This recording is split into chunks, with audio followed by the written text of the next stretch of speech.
El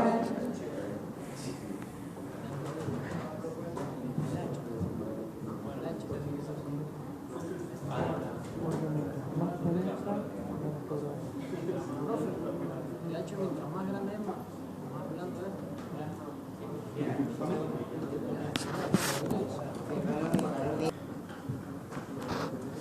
En el caso de dureza Vickers es el mismo concepto que en el caso de Brenner, pero el penetrador ya no es una bolilla de acero, sino que es una pirámide de base cuadrangular. Una pirámide de base cuadrangular. Por lo tanto, la impronta que va a producir en la pantalla del durómetro no va a ser una esfera, un círculo, sino que va a ser un cuadrado. Un cuadrado va a ser la impronta, porque es una pirámide de base cuadrangular de diamante. El ángulo es 136 grados. Y lo que importa acá es que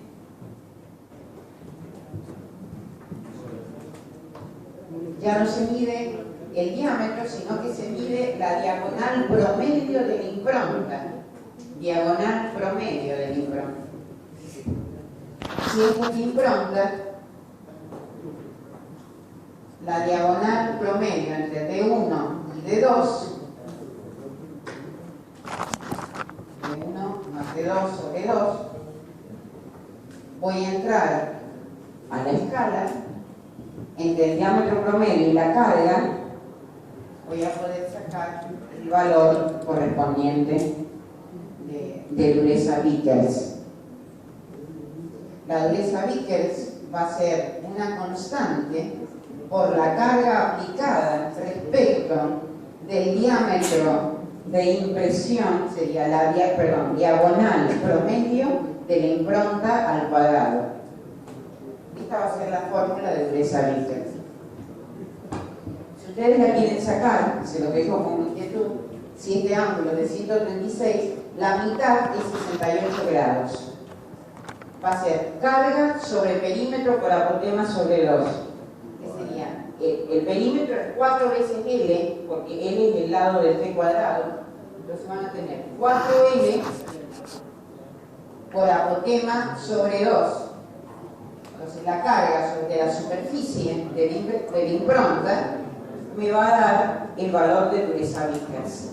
Lo que tienen que hacer es reemplazar el valor del apotema teniendo en cuenta que este ángulo vale 68 grados.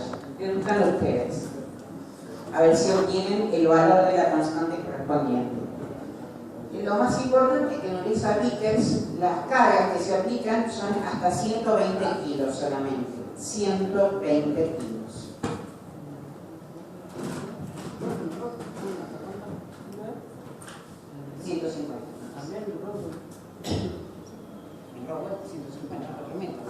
Por eso. Ah, sí, es una constante, pero es el Rockwell CEO, ¿no? ¿Verdad? Una constante que está. La constante es la que. El Vickers hasta 120 kilos. El Rockwell B hasta 100. Vickers hasta 120. No, el Rockwell B es a 100. A 60. Bueno, y con respecto, si por ejemplo este método yo lo aplicara para cargas bajas, por ejemplo 1 o 2 kilos de dureza Rockwell, de dureza Vickers, podría haber la microdureza casi del material. Puedo determinar las fases que tiene un material con esta dureza. Vickers 120. Pero nosotros tenemos, hay un equipo que tenemos en IPF que podemos medir 1 a 2 Vickers con 1 a 2 kilos en Vickers y podemos hacer casi microdureza. Nos permite hacer ese trabajo. Pero bueno, sin tener el microdurómetro, el cual esperamos tener por el próximo proyecto. Bueno, muy bien. Con respecto a... hay otra dureza que es la dureza Knopp. Esta sí es microdureza. Las cargas aplicadas en dureza Knopp es hasta 1 kilo solamente. 1 kilo es la máxima carga. Y el penetrador es una pirámide de base, no es cuadrangular, es de base romboidal. Entonces, cuando tomo la dureza Knock, digo que la dureza Knock es el valor de una constante por la carga aplicada sobre la longitud, que sería la diagonal mayor del romboide. Si lo llamo L al cuadrado. Y es solamente la Knock, es hasta 1 kilo. Esto sí es microdureza. Para trabajar con un microdurómetro, el microdurómetro tiene un microscopio. Nosotros podemos observar a altos aumentos de impronta. Porque acá se aplican cargas muy bajas. Es el mejor para no dejar ninguna marca, y porque además me permite determinar la microestructura del material. Eso es muy importante. Si yo tengo precipitados en una muestra de acero, en una muestra de aleación no ferrosa, puedo detectar qué dureza tienen esos precipitados. Las fases, los distintos microconstituyentes de la microestructura del material, lo puedo determinar con un microdurómetro, para hacer un estudio más bien científico, de investigación de materiales, pero a nivel científico. Muy bien. Hay otro durómetro que les va a mostrar Marcelo, que es la dureza Shore. La Shore se llama Shore. Esta dureza se aplica para gomas y para plásticos. Generalmente es un dial indicador con un penetrador abajo. Y en realidad el concepto, porque eso nunca lo entiende porque no se explica muy bien, en el caso de los civiles, por ejemplo, la ingeniería civil, ellos estudian los esclerómetros. En realidad son tubos por donde pasa un penetrador. Entonces, lo que hacen es tirar una bolilla por un tubo y la altura de rebote de esa bolilla al tocar el material me va a dar la dureza Shore. En esclerometría es esclerómetro. En el caso de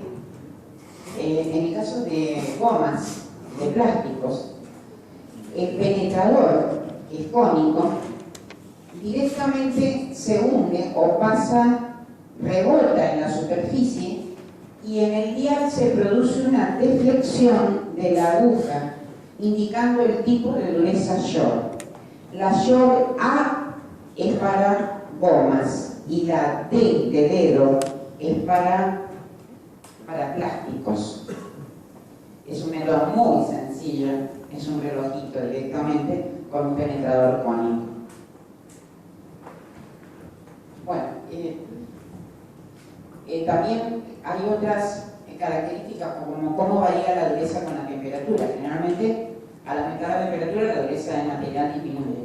Y también estaba la dureza en maderas. Cuando veamos los últimos ensayos, les voy a pedir al técnico que aplique el método de dureza. Se llama Hanka. El método de dureza Hanka es el método de dureza de medición de dureza en madera, que en realidad tiene una esfera, ¿no? Y se aplica una carga, y cuando la esfera penetra un radio de la misma, se mide cuál es la carga que se aplicó para penetrar un radio de esfera. A eso se llama dureza Hanka, que es la dureza específica para maderas. Bueno, eso se aplica especialmente para maderas. Les he dado, en realidad es bastante largo este tema, pero a ver si yo les he tratado de dar la comparación entre los métodos que describan algunos métodos, por ejemplo el Brinell, que me dijo un poquito más, por ahí se entiende mejor, como son todas varillas de acero, y para materiales que son más blandos, pero que hay una equivalencia con Vickers hasta 350, y que si ya llegó a 450 de Brinell, ya va a estar muy duro el material y paso a Rowell. ¿Y qué diferencia hay entre Rowell y Brinell y Vickers? Porque Brinell y Vickers tienen el mismo método, y lo demás son accesorios. ¿Entienden? Si ustedes entienden lo que he querido marcar en la clase, Es lo único que necesitan para estudiar este tema. No necesitan estudiar tantas cosas porque es un tema que seguramente el apunte tiene muchas hojas. Pero ustedes pueden resumirlo en función de lo que acabo de hablar. Sí. Profe, una consulta. ¿Ustedes corregís que la dureza Brinell aguantaba hasta 450? No, los valores. Los valores. Pero la carga no. La carga Claro. Y la dureza Vickers era hasta 350. En Vickers, no, los valores de carga hasta 120 kilos. Cuando los valores de dureza de lo mismo, claro, el método Vickers que el del Brinell, ahí se va. Después ya está el valor de dureza Vickers. Profe, ¿podría decirlo así con el micrófono? Sí, los valores de dureza son similares. La equivalencia de Vickers con Brinell, eso. Los valores de dureza Vickers y Brinell hasta 350. La carga 120. Si fuera más duro, los valores de Vickers bajan. Son menores que los de Brinell. Pero estoy hablando de valores de dureza Vickers y Brinell, ¿está bien? Y recién me estaban preguntando cuáles eran los valores de carga máxima para cada método. No se vayan a confundir. Carga máxima para Brinell 3.000 kilos, carga máxima para Vickers 120 kilos. ¿Cuánta es la máxima para Brinell, bro? Para Knock 1 kilo, Vickers 120. No, para Brinell. 1000. 3000. Mira, bastante.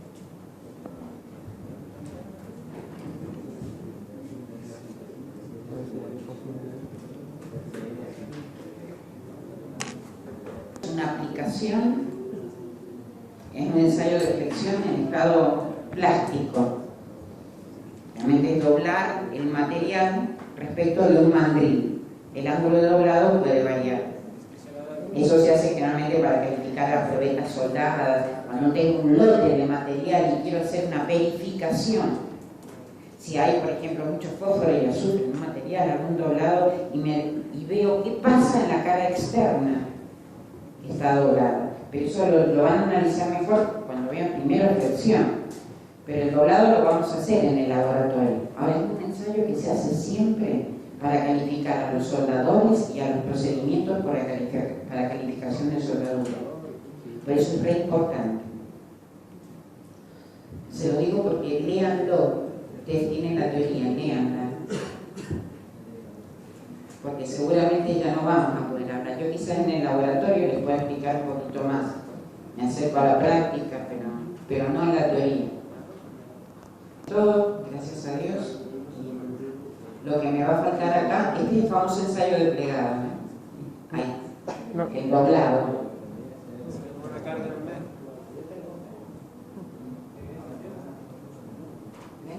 Se aplica un mandril a través de un mandril de aplicación de carga que tiene un extremo cilíndrico. Voy a doblar una probeta que generalmente tiene una longitud de 120 milímetros aproximadamente y 1,5 pulgadas de ancho. Eso lo voy a doblar y voy a mirar la cara externa al doblado. Me voy a fijar si acá hay fisuras o pasa algo. Si aparecen fisuras cuyas dimensiones están por encima de lo que dice la norma, ese material se rechaza. Entonces es un ensayo muy simple que permite poner un pasa no pasa en los materiales. Profe, ¿en qué tipo de soldadura? Cualquier tipo de plástica. Siempre se determina. Puede ser soldadura, puede ser un ensayo de plegado doblado de cara, de raíz o lateral. El doblado de cara es cuando la cara queda expuesta, la cara de soldadura. Cuando la raíz del cordón de soldadura queda expuesto sería ensayo de raíz. Y cuando es la parte lateral del cordón de soldadura se llama doblado lateral. Eso es lo que exige el código ASME y la API 1104 para soldadores.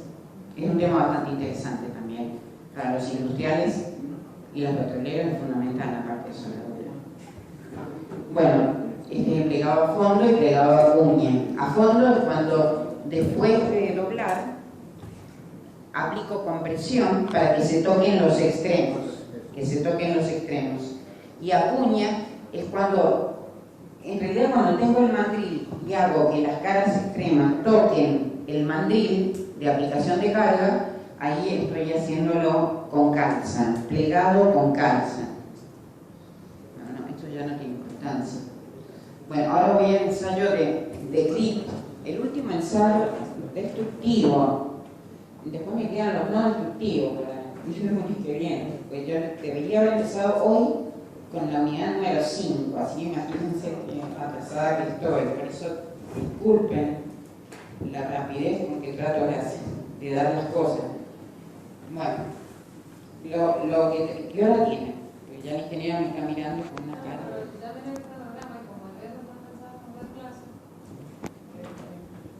Va a dar flexiones, va a dar flexiones. Sí.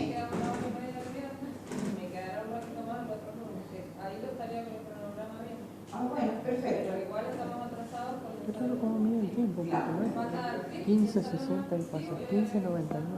Dame un segundo. El ensayo de clip o ensayo de fluencia lenta.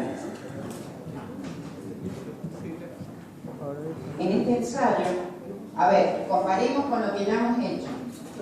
Nosotros acá en el ensayo de clip, para que sea algo fácil, aplicamos una carga constante, una tensión constante, pero la temperatura del ensayo va a ser distinta a la temperatura ambiente. Ustedes han visto, por ejemplo, el ensayo de tracción o de compresión, lo han visto a temperatura ambiente. Ahora la propuesta es que la temperatura es distinta al ambiente. Entonces, ¿cómo es el comportamiento del material frente a estas condiciones de servicio?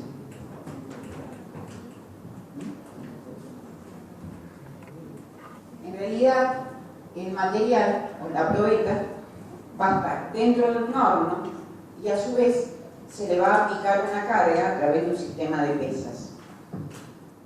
Se lleva a la temperatura adecuada, a la temperatura de servicio, y luego se aplica la carga en forma inmediata, no es que sea impacto, se aplica la carga de una sola vez. Y se va midiendo la fluencia del material. La fluencia es esta, lo que marca ahí, es la deformación que sufre el material en el tiempo. Deformación en el tiempo. Fíjense que, miremos acá. ¿Qué pasa cuando aplicamos una tensión? Primero, al material le aplicamos una tensión que es inferior a la tensión al límite elástico. Si medimos a temperatura ambiente cuál es la deformación respecto del tiempo, si hemos aplicado una carga constante, la deformación va a ser constante al aumentar el tiempo. ¿Se entiende?